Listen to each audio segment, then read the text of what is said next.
Hello everyone, my name is Rane Faraulia and I'm majoring English Literature. So I'm here, I want to presentate my presentation about dialect. Let's move on to the video. Before we move on to the content, there are key points such as definition, dialect versus accent, types of dialect, causes dialect development, the role of dialect, and also conclusion. The first one is definition. A dialect is a variety of a language spoken by people in a specific region or by a particular social group. It includes unique vocabulary, grammar, and pronunciation that set it apart from other varieties of the same language. This is our the dialect versus accent. Dialect, variety of language, vocab, grammar, sound, includes accent plus grammar plus vocabulary. For the examples such as howdy in southern US, but hello in North US. And then for the accent, how words are pronounced, only pronunciation, such as British versus American pronunciation of car. Americans, it's more sounds like car, car. The R is, you can hear the R, but British is more like car. I don't know exactly how it is pronounced, but it sounds something like that. The R, it's not voice, something like that. We move on. We're moving on to the types of dialects. There are regional dialects and social dialects. Regional dialects link to a specific geographic area. For the example, British English versus American English versus Australian English. That's the difference. And the social dialects link to a social or ethnic group. For the examples, African American Vernacular English in the USA. And move on to the causes dialect development. So the first one is the geographical separation. When groups of people live far apart, their language changes independently. For the second is the social separation. Different social groups develop their own ways of speaking to express identity. The third is historical influence.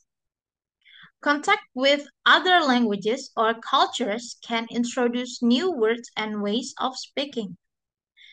The last is isolation. Limited communication with other groups encourages unique dialect formation. We're moving on to the role of dialect. Dialects are a way people express their background, community, and culture. And then they can create a sense of belonging. Also, literature and media often use dialects to give characters a unique voice and background. So, for the conclusion is dialects are natural and important variations of language that reflect the rich diversity of human communication. Dialects help people express their identity and connect with their community. That's for the presentation for part one. We moving on to the part two. For the next part, I'm going to talk about diglossia. But before we continue to the content, there are key points such as definition, diglossia versus dialect that we talked before, types of diglossia, origins and development, impacts of diglossia, and the last is conclusion. The first one is definition. Diglossia is a social-linguistic situation where two varieties of the same language coexist in a single community, each serving different social functions. Now we're moving on to the diglossia versus dialect that we talked before. Diglossia focus on function of the language use.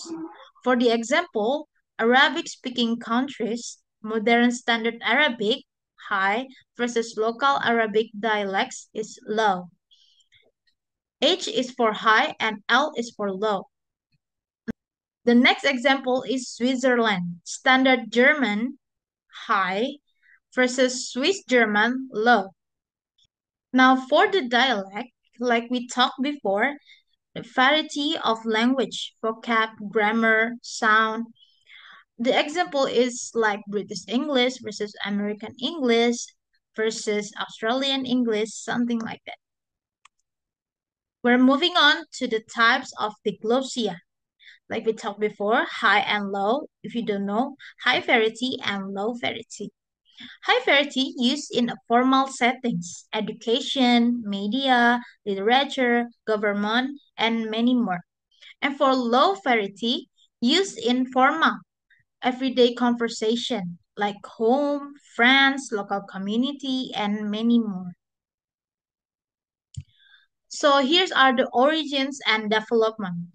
The term diglossia was first used in French by William Marquez in 1930 and introduced into English by Charles Ferguson in 1959.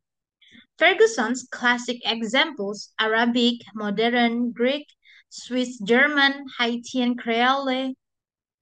Joshua Fishman later expanded the concept to include unrelated languages serving H and L roles. So, how's the impacts of diglossia? There are three impacts of diglossia. The first one is communication gap. Not everyone in the community may be fluent in the H variety, which can create barriers in education and official communication. The second is cultural identity. The L variety often carries local culture and identity, while the H variety is seen as a symbol of a national or religious unity. The third one is language change. Over time, features of the H variety can filter into the L variety and vice versa. The last is conclusion. Diglossia is when a community uses two varieties of the same language for different purposes. One formal, official, or written context, or you can say high variety, and another for informal, everyday speech, low variety. It is a stable, long-term situation found in many societies worldwide with important effects on communication, education, and cultural identity. Maybe that's all for me. Thank you so much for watching and see you next time.